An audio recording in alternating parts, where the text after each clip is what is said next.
overall, I think our guys have done a great job responding to those games. Obviously, we've been a much better team on the road. Mm-hmm.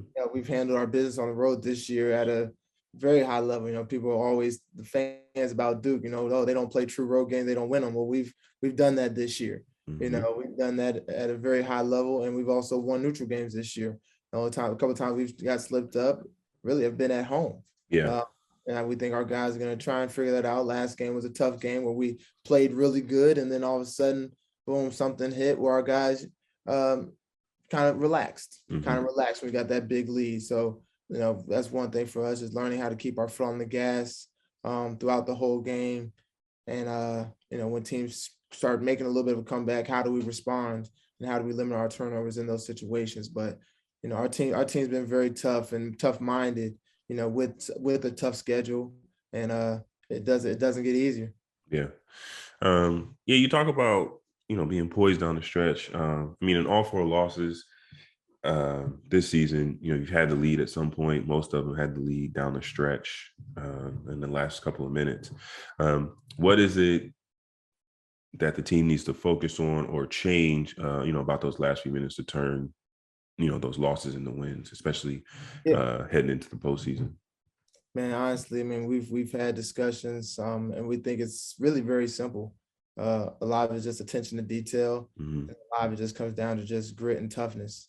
There are games, obviously, we know we should have won as a group. And when we went back and watched the film, it's little things like being in a stance off the ball. Yeah. When we look at the Virginia game, there was a play that the ball bounced right in front of one of our guys, and he just should have grabbed the ball. Mm-hmm. He grabs the ball with 20 seconds, we win. It's over. Yeah.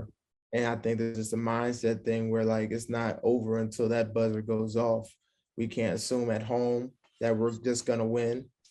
And the fact that we know every single game is a team championship game, especially in the way this year's league is set up.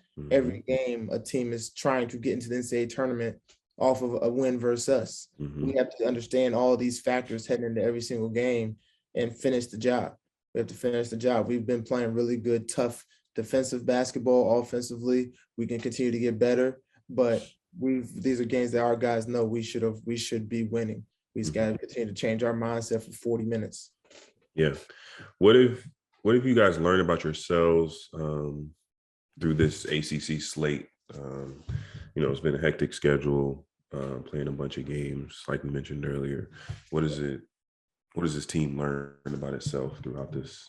Yeah, we've learned that it can be anybody's night. We have a lot of guys that it can be their night. And then we also learn that we have the toughness to win every single game that's put in front of us. We've shown toughness and we've shown grit. But definitely going back to the things as far as different guys, we've had different guys step up. Last game, it was Mark Williams that had a big time game. Game before that, it was Trevor Kills. There was a stretch there where Jeremy Roach was playing great basketball. Wendell's come through with big plays. So if we can continue to everybody can continue to go in that direction, Paulo's going to be Paulo. He's going to be fine. He's going through a stretch right now where he's figuring it out, because now every single team is going to throw doubles at him on the catch, doubles at him on the dribble.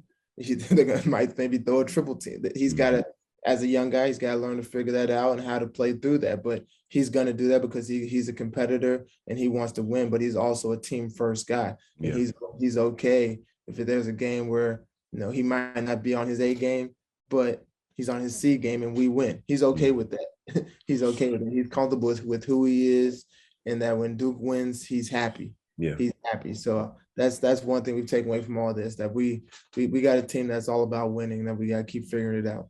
Yeah. I actually had that one as my next question was, I know you mentioned Paolo, especially in that Virginia game, they were throwing doubles at him as soon as he caught it in the post. In situations like that where teams are doubling and sending a lot of attention to him, how do you guys, make sure he stays aggressive? Because you need him to stay aggressive. You need him to be in attack mode without, pressing too hard and taking bad shots, but also not being too passive, where he's not getting any shots up or any, attacking the basket at all. Yep, I think just figuring out how to get him the ball in different areas and throw off the defense so that they can't double. The double has to come from different areas, whether it's from the top and a high low, whether he's low, or whether he has the ball at the top of the key with the open side. Where's the double coming from? But at the end of the day, he has to be aggressive. He can't think about the double team, because if he's thinking about that, then it's hindering his first step, because he's thinking about a guy coming over to take a charge. Yep. I think if he continues to be the aggressor and apply pressure to the referees to call the fouls, but if he is shooting fadeaways, trying to avoid the double team, then all that does is hinder him. It stops him from being the player that he is. But so just continue to be aggressive and attack, stay in attack mode, and continue to make plays. Yeah. So it's 5 more games in the regular season for the 2 tournaments start. Are there any things that you guys are focused on improving over the next 5 games, or things you need to tighten up over the next 5 games heading into the postseason? Yeah, I mean, over these next 5, I think finish is a big thing we want to tighten up, is finishing the games and finishing the job.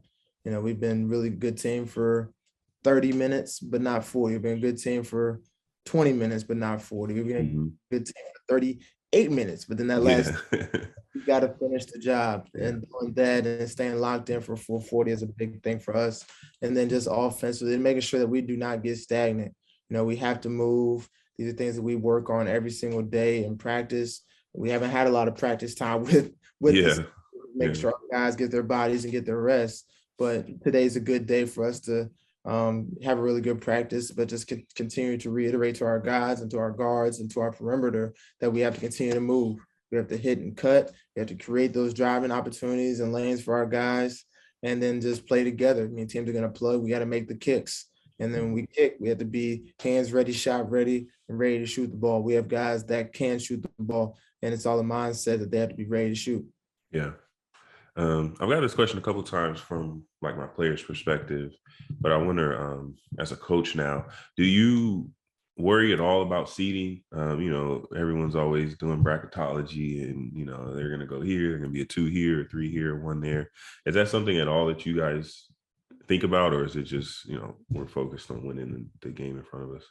We're definitely more focused on winning the game in front of us. At this point, our guys, we've seen the best teams in the country. We've seen some mid-majors that are really, really good. So we know it's going to be a dogfight. Whoever we play, especially in this season, we know everybody's going to want to be that team that knocks Coach K off his last tournament. And I think our guys have that mindset. We don't care. I think our guys don't care if we got Gonzaga or Kentucky in the first game in the tournament. It doesn't matter. Whoever you line us up against in the tournament, when we get to that point, let's go.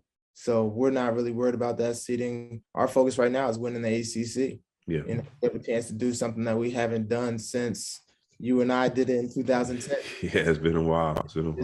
Is win the regular season. And I think that is it's something that we should do this year. And our guys know that, but taking that one game at a time is going to be very important. We have to take care of Florida State on Saturday and then get ready for Virginia after that. But one game at a time, and let's win this league. And then after we win the league, let's go win the tournament. Yeah. We did that in 2010. We won the regular season and the tournament. And after that, then you have some really good momentum. If you get a chance to cut some nets down and then all right, that felt good. Let's go cut some more nets down. So absolutely, that's our focus in these next last 5 games, and then heading into March and April.